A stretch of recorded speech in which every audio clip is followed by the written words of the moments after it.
Oke, Assalamualaikum warahmatullahi wabarakatuh. Halo teman-teman semuanya, selamat datang kembali ya di channel ini bersama saya, Sumantri S. Nah, hari ini kita tidak ngoding seperti minggu-minggu yang lalu ya, kurang lebih 2 minggu lalu, dan minggu kemarin saya tidak upload video baru karena memang saya lagi istirahat dan itu saya membutuhkannya ya teman-teman semuanya.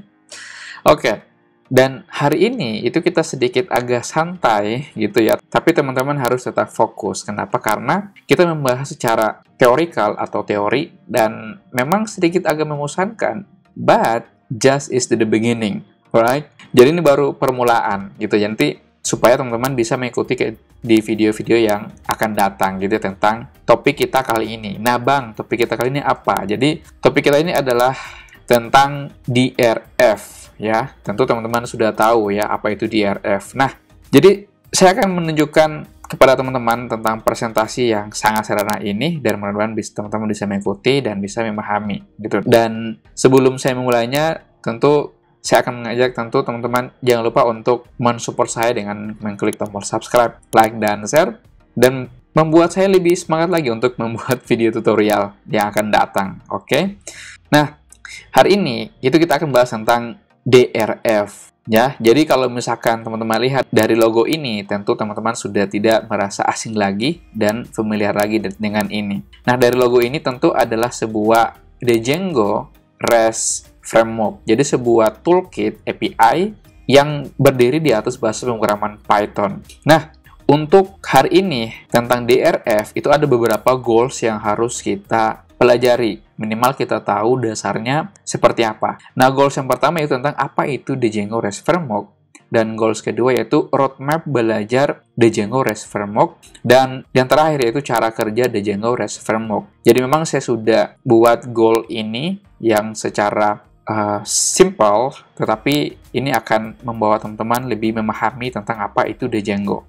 Oke, pertama kita ke goal yang pertama yaitu apa itu Django REST Framework ya teman-teman semuanya. Nah, jadi Django REST Framework itu adalah sebuah pustaka berbasis Python yang digunakan untuk membangun API yang kuat, fleksibel, dan efisien di atas Django. Dan teman-teman perlu ketahui ya bahwa Django REST Framework ini adalah sebuah toolkit yang sangat populer dalam pengembangan back-end. Ya, karena memang menyediakan banyak sekali fitur bawaan yang itu sudah didukung dengan RESTful API. Dan tentu ada beberapa fitur utama dari DRF ini ya. Jadi yang pertama adalah serialization. Jadi serialization ini itu adalah sebuah fitur utama dari DRF yang menyediakan mekanisme untuk mengubah data kompleks seperti objek database menjadi format yang lebih sederhana seperti JSON atau XML. Jadi kalau misalkan fitur dari serializer ini akan mengubah dari database itu ke dalam JSON ya, dikonversi gitu, dan dari JSON ini nanti akan dirubah ke dalam objek Python dan itu akan disimpan ke dalam database. Itulah fungsi dari serialization.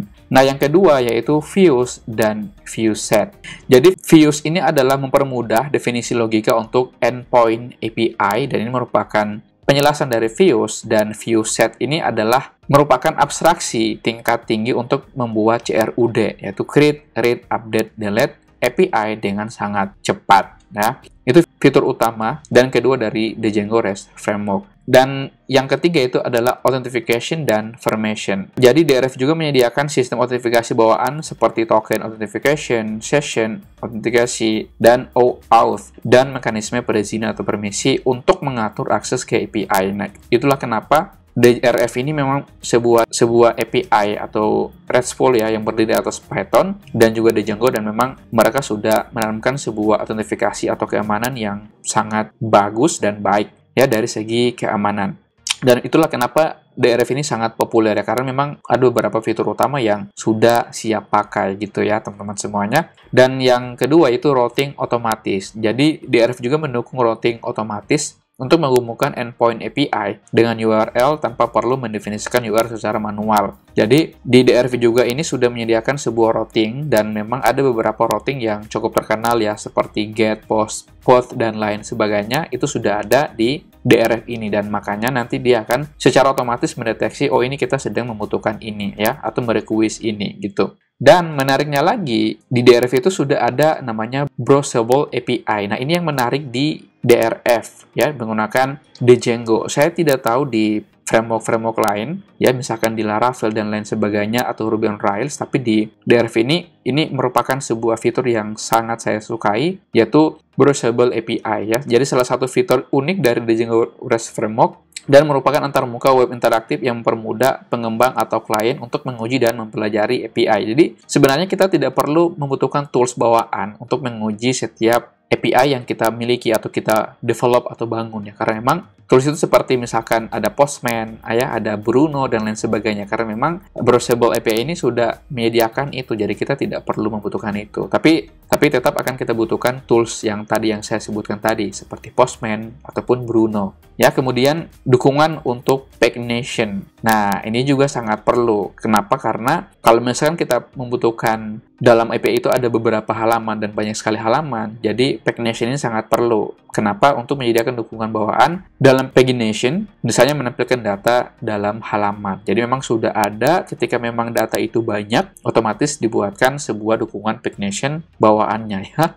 Ini keren sekali, sumpah teman-teman semuanya. Ini sangat menarik untuk DRF dalam fitur utama yaitu pagination. Dan yang terakhir yaitu integrasi dengan Django ORM. Ya tentu ya, karena memang DRF ini dibangun di atas Django. Jadi tentang model serializer itu sudah terintegrasi dengan namanya Django ORM, Object Relational Mapping. Nah, ini sudah pernah saya bahas di playlist belajar Django 4.2 tentang apa itu ORM. Jadi, kita bisa dengan mudah mengintegrasikan API dengan model Django menggunakan Django ORM. Jadi, dari model yang ada di Django, itu akan dibuatkan sebuah serializer, ya fitur utama dari DRF, kemudian diintegrasikan ke dalam database dalam bentuk JSON atau XML. Nanti akan menarik teman-teman semuanya. Dan tentu mengapa kita menggunakan DRF? Jadi ada beberapa alasan kenapa saya menggunakan DRF ini atau Django REST Framework ini. Ya, selain itu tadi dia populer, tentu ada beberapa alasan. Ya, yang pertama adalah mempermudah pengembangan API dengan berbagai fitur bawaan ya. Jadi memang ada banyak sekali fitur bawaan yang mempermudah kita sebagai pengembangan aplikasi dengan menggunakan API dengan menggunakan DRF. Oke, teman-teman semuanya, ini keren sekali ya. Kemudian itu ada dokumentasi yang baik dan komunitas yang besar. Oke. Dan teman-teman bisa lihat kalau dari dokumentasi dari Django dan Django REST Framework itu memang cukup menarik dan sangat mudah untuk dipahami, dan juga DRF dan Django juga memiliki komunitas yang sangat besar. Ketika suatu saat kita bingung, itu kita bisa menanyakan di komunitas tersebut tentang apa yang kita tidak pahami, tentang skripnya atau logika, tentang ketika kita menggunakan DRF ataupun Django. Kemudian kemudian dapat digunakan untuk membangun API yang mendukung berbagai klien ya. Jadi ini menariknya kita menggunakan DRF. Contoh seperti web ya, berbagai klien itu web, mobile, IoT. Jadi kita bisa memberikan ya aplikasi kita itu dibangun di atas API dan memberikan ke pihak ketiga untuk menggunakan aplikasi kita, dan dari API itu kita bisa batasi pihak ketiga itu hanya bisa menggunakan apa ya, sehingga dari pihak ketiga itu bisa membuat aplikasi ya berbagi klien, misalkan dalam website, dalam mobile, bahkan dalam IoT ya. Ini juga sangat menarik sekali ya teman-teman semuanya. Nah, dan yang terakhir adalah mengapa menggunakan DRF, yaitu skalabilitas dan fleksibilitas. Wow, it is cool, man. Dalam pengaturan fitur keamanan seperti autentifikasi dan izin. Nah, ini tadi ya sebagai fitur utama dari DRF, yaitu autentifikasi dan izin. Utamanya itu adalah keamanan. Nah, ini keamanan cukup penting sekali ya dalam membangun sebuah aplikasi. Ya, oke. Nah, kemudian kita key goals yang kedua yaitu roadmap belajar Django REST Framework. Tentu untuk mempelajari Django REST Framework, itu kita tidak langsung terjun ke dalam API-nya, apalagi ke dalam Django REST Framework. Tentu kita harus mempelajari apa yang ada di belakangnya. Nah, karena DRF ini itu adanya berdiri di atas Django, tentu yang pertama yang harus kita pelajari yaitu dasar Django ya. Konsep dasarnya harus kita pelajari untuk Django, tentu adalah struktur project Django-nya, model dan Django ORM, views. Jadi views itu ada dua ya, ada function based dan class based, dan template ataupun routing. Ini opsional ya, tapi konsep dasarnya harus kita pahami. Dan untuk konsep dasar Django ini sudah pernah saya bahas ya di belajar Django 4.2 LTS. Di sana teman-teman bisa lihat ya, silakan pelajari konsep dasar Django-nya seperti apa. Kemudian yang ketiga adalah dasar Django REST Framework. Nah, ini juga perlu. Jadi konsep dasarnya yang pertama adalah serialization, kemudian API views, ya, view set dan lain sebagainya, kemudian ada router, serta ada authentication, ya. Jadi untuk dasar Django REST Framework itu hanya ada 3 ya. Yang pertama adalah serialization, API view dan router.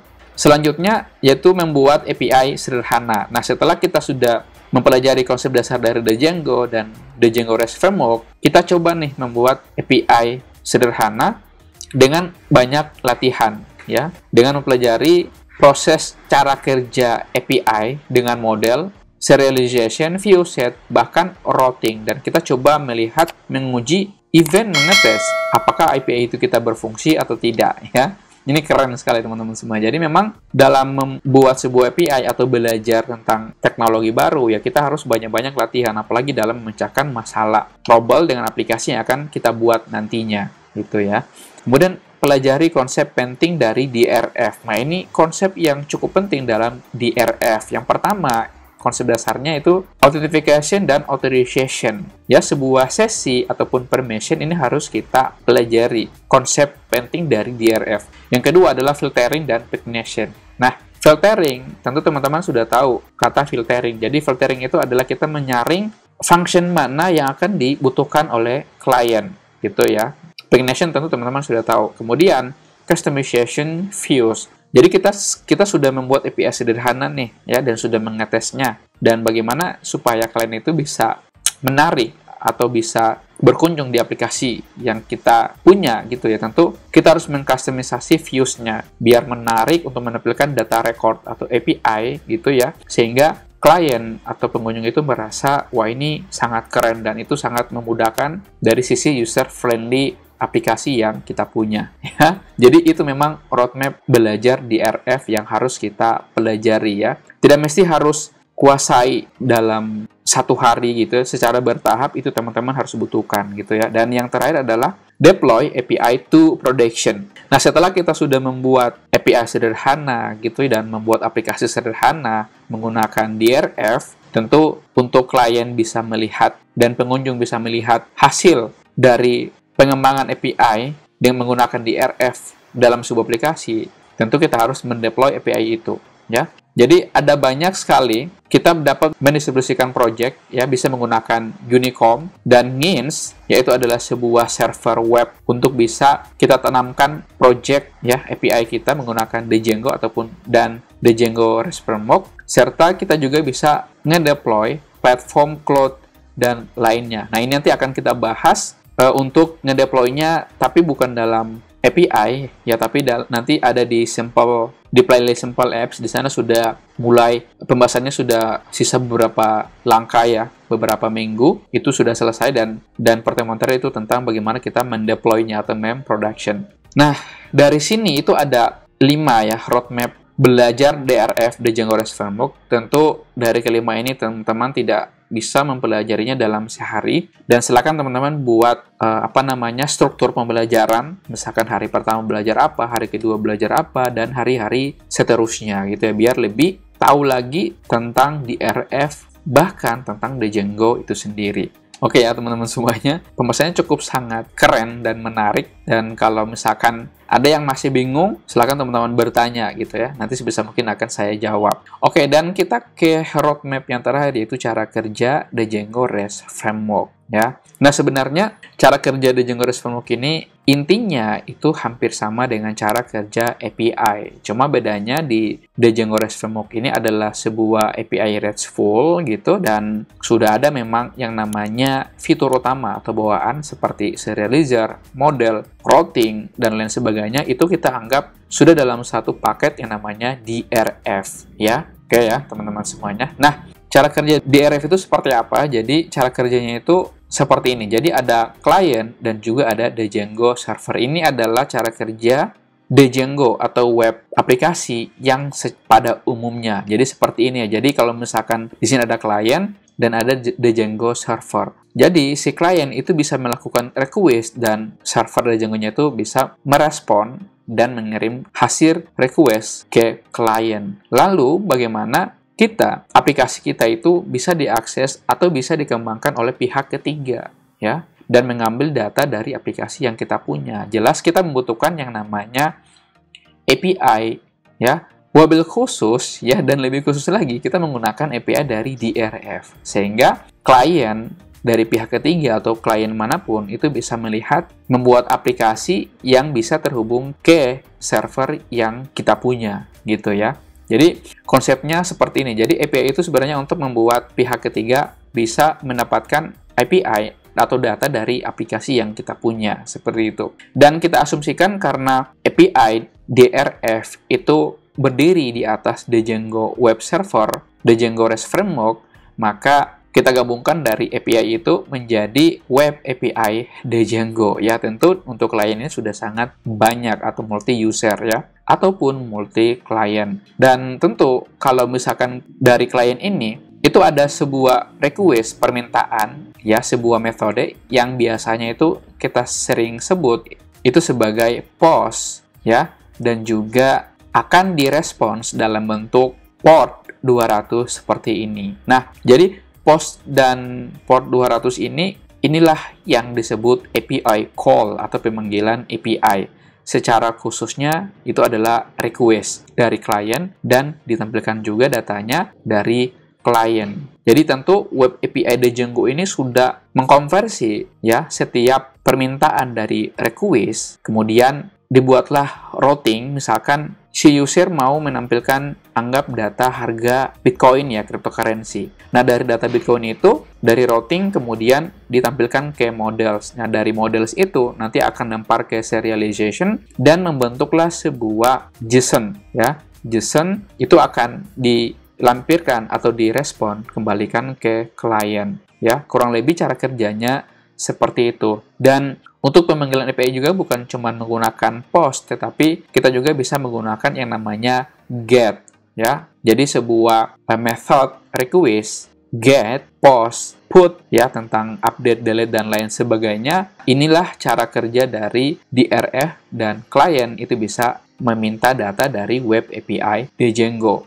Dan tentu kalau misalkan kita lihat secara terperinci dan lebih jelas lagi gitu ya, dan ini ada request GET dengan menggunakan HTTP. Nah, HTTP ini adalah sebuah Hypertext Transfer Protocol. Jadi memang ini juga perlu. Kenapa? Karena untuk bisa kita melakukan request terhadap web server itu tentu menggunakan yang namanya HTTP atau HTTP, sebuah protokol transfer. Dan dari klien ketika membutuhkan data dari server, ya lihat di sini itu dibutuhkan sebuah JSON atau HTML, dan bentuk dari JSON HTML yang ditampilkan di klien ya secara fisiknya atau secara kasarnya itu ditampilkan dalam bentuk seperti ini ya teman-teman semuanya. Jadi adalah model dari JSON atau XML ya. Jadi ada, kalau misalkan dilihat seperti ini menggunakan ID, name, BTC, price harganya ya sekitaran 1,5 miliar ya. Dan itu memang harga Bitcoin saat ini. Jadi kalau format JSON itu seperti ini. Nah, kenapa JSON? Sebenarnya untuk proses pengambilan data itu lebih cepat ya dengan JSON ini. Ya, itulah salah satu keunggulan menggunakan JSON. Oke. Nah, lalu kita sudah mengetahui cara kerja dari DRF, tentu tools apa yang harus kita gunakan atau peralatan. Nah, untuk tools, jadi di sini itu saya menggunakan dua tools atau peralatan dan yang sangat populer gitu ya. Dan tentu dari sini ada beberapa tools atau menggunakan atau menguji API yang mungkin teman-teman belum merasa familiar atau terkenal gitu. Tapi dari saya ini cukup sederhana dan sangat user friendly dan juga sangat ringan, yaitu yang pertama ini adalah Bruno ya. Kalau misalkan lihat logonya ini kan, ini logonya agak sedikit menghina ya. Tapi jangan tersinggung ya, ini cuma logo aja teman-teman semuanya. Ya meskipun dijulurkan lidahnya bukan berarti diejek ya.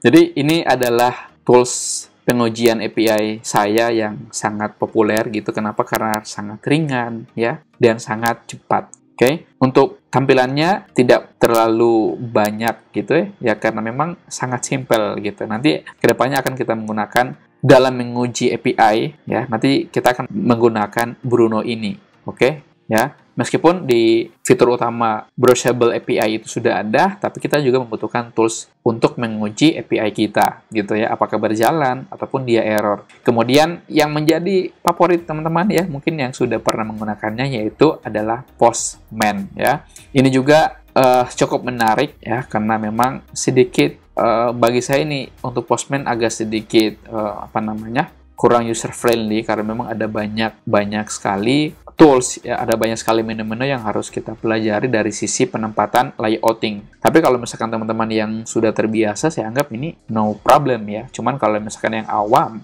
itu pasti akan kebingungan gitu ya, karena memang ada banyak penempatan layouting yang menurut saya agak sedikit yang semestinya tidak perlu ditampilkan tapi ditampilkan, yaitu menurut pendapat saya. Tentu ini opsional ya. Tentu ini opsional, mungkin pendapat teman-teman yang lain pasti merasa, oh ini Postman agak mudah gitu ya. Oke, jadi saya anggap untuk tools ini bukan sebuah ajakan ya gitu ya, untuk ya kamu harus menggunakan ini, kamu harus menggunakan ini. Tidak seperti itu ya. Jadi opsional, teman-teman bisa menggunakan Postman, teman-teman bisa menggunakan Bruno, bahkan teman-teman bisa menggunakan Browsable API dari DRF, Django REST Framework, anything ya, apapun tidak dipaksakan di sini. Yang penting API kita itu ada gitu ya, dan berjalan dengan baik serta normal. Oke. Nah, dengan begitu berakhirlah sudah untuk pengenalan sederhana kita tentang Django REST Framework, dan mudah-mudahan teman-teman bisa pahami dan mengerti apa itu DRF yang sebenarnya gitu ya. Kalau misalkan teman-teman masih bingung, silakan bertanya di kolom komentar, nanti sebisa mungkin akan saya jawab ya. Oke. Dan satu lagi ya, saya ucapkan terima kasih untuk teman-teman yang sudah menonton video ini sampai akhir. Mudah-mudahan bermanfaat dan kita akan berjumpa kembali atau bertemu kembali di episode yang akan datang. Salam baris kode, sampai jumpa dan bye.